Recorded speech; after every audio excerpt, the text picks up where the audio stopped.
আসসালামু আলাইকুম everyone, welcome to my channel and Facebook page. আজ হচ্ছে আমি আপনাদের মাঝে একটা অনেক লোভনীয় অনেক ভালো একটা রেসিপি নিয়ে আসছি। আপনারা থাম্বনেইলে এবং এখানে ভিডিওতে দেখেই বুঝতে পারছেন আমি কী রেসিপি নিয়ে আসছি। একদম বেকারির চাইতে অনেক ভালো স্বাদের এবং সুন্দর স্বাদের বাসায় সুন্দরভাবে একটা ব্রেড তৈরি করে আপনারা খেতে পারবেন চা দিয়ে, এবং এমনিতে কলা দিয়ে যে যেমন করে পারেন খেতে পারবেন। এটা আপনারা স্টেপ বাই স্টেপ ফলো করবেন আমার কিভাবে আমি কি দিচ্ছি, তাহলে আপনারা একদম বেকারির চেয়ে অনেক সুন্দর একটা ব্রেড তৈরি করতে পারবেন। কিভাবে তৈরি করবেন তা চলুন আপনাদের দেখাচ্ছি, আপনারা স্টেপ বাই স্টেপ ফলো করবেন। এখানে আমি হচ্ছে 1 কাপের মতো দুধ নিলাম। আপনারা দেখতে পাচ্ছেন আমি দুধ এখানে 1 কাপের মতো নিলাম। তার সঙ্গে দিয়ে দিয়েছি হচ্ছে হাফ কাপেরও একটু কম চিনি দিলাম। চিনি দিয়ে ভালোভাবে মিক্সড করে নিচ্ছি। তারপর এখানে আমি ইস্ট দিচ্ছি, 3 চা চামচের মতো ইস্ট দিচ্ছি। ইস্ট ছাড়া কিন্তু এই পাউরুটি হবে না। এর মেন উদ্দেশ্য হচ্ছে, পাউরুটির মেন উপাদানই হচ্ছে ইস্ট দিয়ে ভালো করে গুলিয়ে নিয়ে আমি এখানে 2 কাপের মতো হচ্ছে আটা নিলাম, বা ময়দা যে কোনো একটা ইউজ করলে হবে। তারপর 1 চা চামচের মতো লবণ দিলাম। আপনাদের আটার পরিমাণ বেশি হলে লবণের পরিমাণও বেশি হবে, সব কিছুর পরিমাণ বেশি হবে। আমি তারপর হচ্ছে কিছু পরিমাণে যে রেগুলার তেল দিয়ে আমি ভালোভাবে এখানে নাড়াচাড়া করব। অনেক ভালোভাবে নাড়াচাড়া করে নিতে হবে। আপনারা হাতের সাহায্যে করতে পারেন, এটার সাহায্য করতে পারেন। হাতের সাহায্যে করলে সবচেয়ে বেটার। ভালোভাবে নাড়াচাড়া করে আমি আধা ঘন্টার জন্য ঢেকে রেস্টে রাখবো।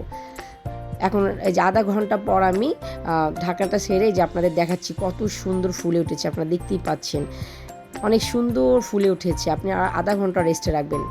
তারপর আমি ভালোভাবে আবার নাড়াচাড়া করে নিব। দেখছেন কত সুন্দর হয়েছে। নাড়াচাড়া করে আবার ভালোভাবে নাড়াচাড়া করে নিয়ে আমি এডিট করেছি বিধায় আপনারা অতটা বুঝতে পারছেন না যে আমি কতটুকু এটাকে ব্লেন্ডিং করছি হাত দিয়ে।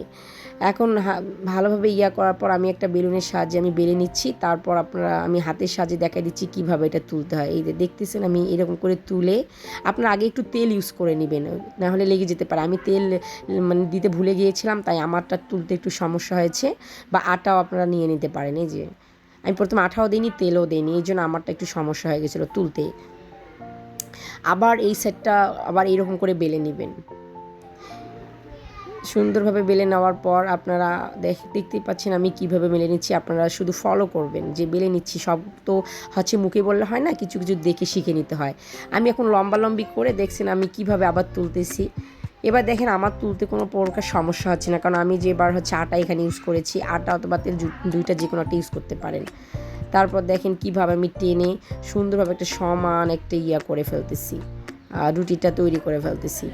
এখন এটা হওয়ার পর আমি যে একটা কেকের যে আছে, কেকের যে মানে পটটা আছে, দেখেন আমি কেকের পটে দিয়ে এখন আমি এখানে কি করব, একটা হচ্ছে ডিম